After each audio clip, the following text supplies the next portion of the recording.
Hello दोस्तों, कैसे हैं आप लोग। उम्मीद करते हैं आप सभी लोग बढ़िया होंगे। तो इस वीडियो में मैं बात करने वाला हूं उनकी जो फेज 2 के लिए शॉर्ट लिस्ट नहीं हो पाए, या यूँ कहें कि उनके जो कट ऑफ जो लगी है उनके स्टेट की, उनके जो मार्क्स हैं उससे कम है। तो क्योंकि कहीं ना कहीं यार, मैं जानता हूँ मेहनत सभी लोग करते हैं, लेकिन कुछ रीजंस होते हैं जिनकी वजह से, या फिर कहूँ कि कुछ स्टेट थे जिनकी कट ऑफ काफ़ी ज़्यादा गई, तो इस वजह से भी काफ़ी सारे लोगों को प्रॉब्लम हुई, या फिर कहूँ तो वो फेज 2 के लिए सेलेक्ट नहीं हुए।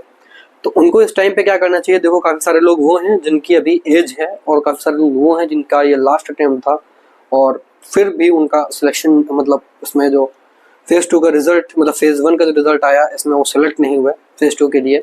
तो ये सारी चीज़ें इन पे इस वीडियो में पूरा बात करने वाले हैं। तो सबसे पहली चीज़ उनकी बात कर लेते हैं जिनका ये लास्ट अटेम्प्ट था, क्योंकि कहीं ना कहीं एक तरीके से अब आपके पास जो चांस था वो एयरफोर्स का वो बंद हो गया। लेकिन ऐसा नहीं है, अभी आप सीडीएस के थ्रू, एफकैट के थ्रू, बाकी बहुत सारे एग्जाम हैं जिनके थ्रू आप इसमें अपीयर हो सकते हैं और एयरफोर्स को ज्वाइन कर सकते हैं। ठीक है।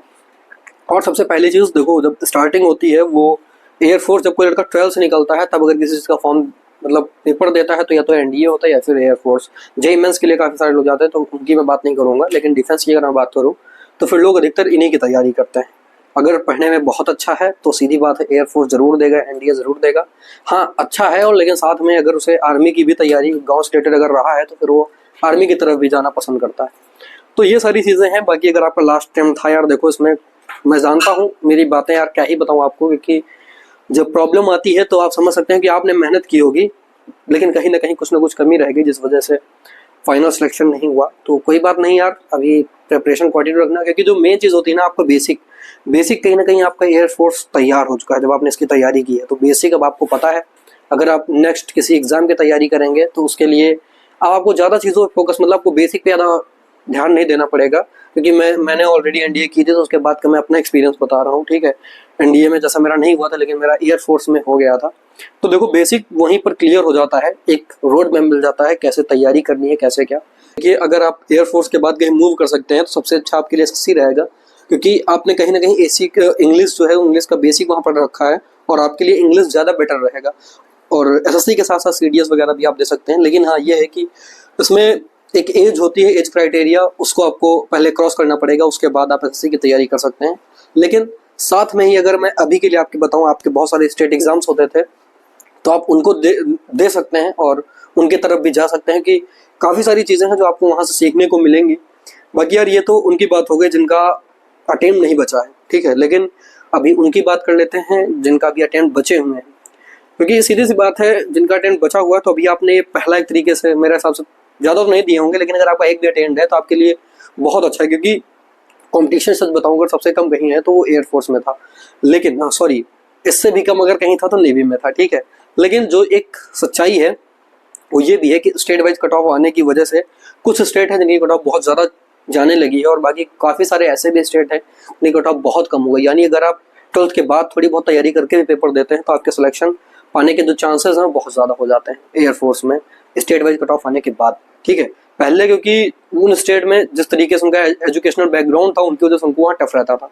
लेकिन देखो, अब अभी आपके पास टाइम है, अटेम्प्ट है, तो आप क्या कर सकते हैं। सबसे पहली चीज़, जो गलती आपने पहले की उससे आपको कुछ ना कुछ सीखना चाहिए। मैं ऐसा क्यों बता रहा हूँ कि भाई मैं सिलेक्टेड था, ठीक है, वो मैं ज्वाइन नहीं किया, ये सारी चीज़ें मैंने वीडियो में बताई, तो अगर चाहो तो वीडियो भी देख सकते हो। तो काफ़ी सारे लोग कहते हैं भाई आप क्यों बता रहे हो, मैंने खुद बता दिया यार। ठीक है। बाकी मैंने काफ़ी एग्जाम्स निकाले हुए हैं, उसके बाद मैं आज आपको अपना एक्सपीरियंस शेयर कर रहा हूँ। तो देखो, सबसे मेन चीज़ क्या है कि आपको सिलेबस आपने कंप्लीट किया, अगर आपने थोड़ा बहुत पढ़ा तो आपको रोड मैप पता है कि आपको तैयारी कैसे करनी है, क्योंकि आपने पहले तैयारी कर रखी है। ठीक है। तो वो चीज़ आपको मेन इसमें फोकस करना। मेन एक चीज़ और है, जो शुरुआत करते हैं, जो पिछली बार गलती की वो मत करना। एग्जाम्पल दूँ तो पहले अगर आपके नोट्स कंप्लीट नहीं थे प्रॉपर, तो अब की बार अभी आपके पास टाइम है प्रॉपर नोट्स बनाना। ठीक है। क्योंकि अगर आपके पास प्रॉपर, वो भी अच्छी नोट्स बनाना, ऐसी नहीं कि देखने के बाद पढ़ने का मन ना करे, मतलब ऐसी नोट्स बनाना कि जो देखने में अच्छी लगे, और मेरे साथ जो अच्छी चीज़ देखने में लगती है उसको ऑटोमेटिक आदमी पढ़ता है।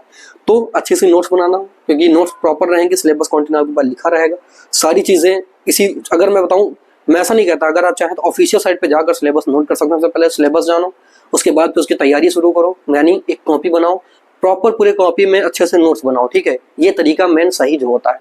उसके बाद आपको क्या करना है, अगर मैं बताऊं सिलेबस के बारे में, तो इस चैनल पे भी मैंने वीडियो डाली थी, तो चाहे तो उसको भी देख सकते हो। एयरफोर्स एग्जाम गाइड करके है, कंप्लीट चीज़ों से मिल जाएंगी। सबसे पहली चीज़ देखो क्या करना, सिलेबस नोट करना हर कॉपी के पहले, उसके बाद प्रॉपर नोट्स बनाना, नोट्स बनाने के बाद बार बार अपनी नोट्स को रिवीजन करते रहना है। यानी सबसे पहले अभी जो काम करना है आपको प्रॉपर नोट्स बनाने में, सिलेबस कंप्लीट करने में फोकस करना है। बाद में आप पूछते हो कि भाई अब इसको नहीं पढ़ा क्या करें, मैं तो यही कहूँगा ना यार कि आपने जो सिलेबस के लिए जो मतलब आपने जो नोट्स बनाई है उनको बार बार पढ़ो। जो आपके नोट्स ही प्रॉपर नहीं होंगे तो फिर मैं भाई क्या कहूँगा।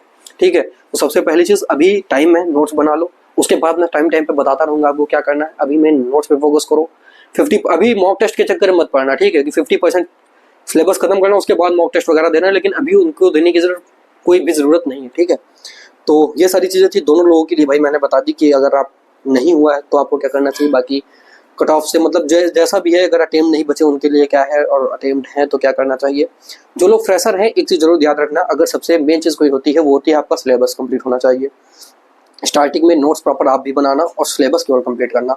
सिलेबस कंप्लीट हो जाए उसके बाद जो भी बताओगे उसके बाद बताऊंगा, लेकिन सबसे पहली चीज़ है सिलेबस कंप्लीट कर लो। ठीक है, तो उम्मीद है वीडियो अच्छा लगा होगा सभी को, और जो लोग नए हैं चैनल को सब्सक्राइब कर लीजिएगा। ऐसी इन्फॉर्मेटिव वीडियोस मैं इस चैनल पे लाता रहता हूँ। बाकी ऐसा नहीं कि केवल एयरफोर्स की इसमें वीडियो आती हैं, काफ़ी स्टेट एग्जाम्स की भी इसमें मैं वीडियोस प्रॉपर डालता रहूँगा। बाकी एसएससी की भी आपको वीडियोस में मिल जाएंगी। ठीक है, तो वीडियो को ज़्यादा बड़ा ना करते हुए और वीडियो को यहीं पर एंड करते हैं। जो लोग नए चैनल को सब्सक्राइब कर लीजिएगा, ज़्यादा से ज़्यादा वीडियो को शेयर कीजिएगा। मिलते हैं अगले वीडियो में। अगर आपको कोई डाउट है तो कमेंट नीचे पूछ लीजिएगा। ठीक है, और मिलते हैं अगले वीडियो में, तब तक के लिए जय हिंद।